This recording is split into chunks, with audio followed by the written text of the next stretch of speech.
Good evening. A 79-year-old man has died after a car crash in Leeds. Police officers were called to Burley Road just before 10:30 last night to reports of a three-vehicle crash. The driver of a silver Vauxhall Corsa was taken to hospital and pronounced dead a short time later. It's believed the driver suffered a medical episode at the wheel. Police are appealing for witnesses. North Yorkshire detectives say a double murderer is unlikely to have been in York when Claudia Lawrence went missing 14 years ago. Police say they've pursued lines of inquiry and believe Christopher Halliwell was operating in Swindon at the time of Claudia's disappearance. The 35-year-old has not been seen since she failed to arrive for work at York University in 2009. Now, the parents of 4-year-old autistic twins have formally appealed a decision to only offer one of them a place in a special school. Jasper has been offered a place at Hobmore Oak School in York, leaving Reuben to attend a mainstream primary. Their parents say both boys are non-verbal and have significant difficulties. The BBC has contacted City of York Council for a response.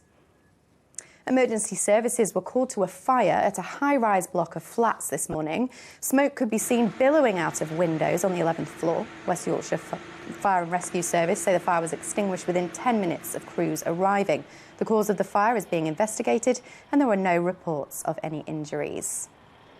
In sport, Sheffield's Crucible Theatre will be on our tellies for the next 2 weeks as the World Snooker Championship got underway today.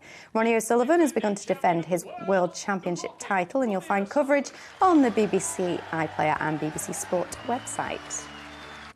Now, a village in North Yorkshire is reducing light pollution and making all of its exterior lighting dark sky friendly. Hornby is working with the North York Moors National Park to become what's believed to be the first entirely dark sky village in the UK. Phil Chapman reports. With celestial views like this on offer, it's easy to see why North Yorkshire's national parks are keen to make the most of their fairly new status in becoming official dark skies reserves in 2020, joining previously designated areas such as Northumberland. So for nights when it's not so cloudy, plans are well underway here in Hornby to replace all external lighting. We chose these quite pretty light fittings, but we soon realised they're not the best for dark skies, because you can see from here that a lot of that light is going pushed up into the sky and into the atmosphere, whereas really good dark sky lights have the lights within the canopy, and all the light then goes down to the ground, which is where you want lit up. There's no point lighting up there. So we thought, well, we'll start with the pub, and rather than just do the pub, we thought, well, why stop there? Let's carry on and do the rest of the village and make Hornby the first dark sky friendly village in the UK, hopefully. I'll show you this one as well. This is another example of a bulb that's far too bright. And here's a perfect example of the ideal sort of dark sky friendly light, because you can see that the light's actually built within the canopy and there's absolutely no glare going upwards at all.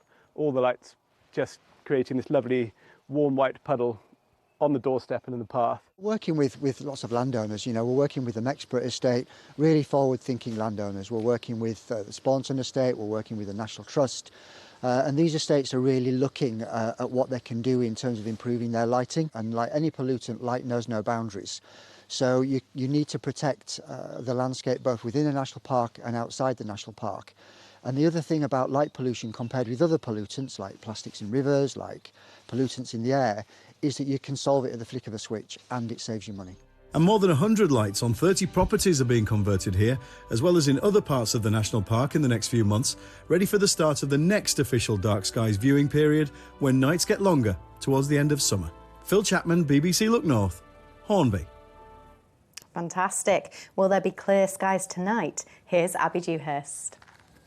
Hello there. A fairly cloudy day to come tomorrow, but there'll be more sunshine in the forecast the early part of next week. We could see some bright spells if that cloud breaks a little tomorrow afternoon, but you can see it on the graphics overnight tonight, making its way in from the west. It will be thick enough at times to produce the odd spot of light rain or drizzle, with our temperatures dropping off to around 3 or 4 degrees. So a lot of cloud first thing tomorrow morning. It'll be quite a damp and drizzly start. I think gradually brightening up though through the afternoon, but there will still be quite a lot of cloud, with our temperatures just that little bit higher, 14 or 15 degrees. Thanks, Abby. That's all from us. Have a lovely weekend. Goodbye.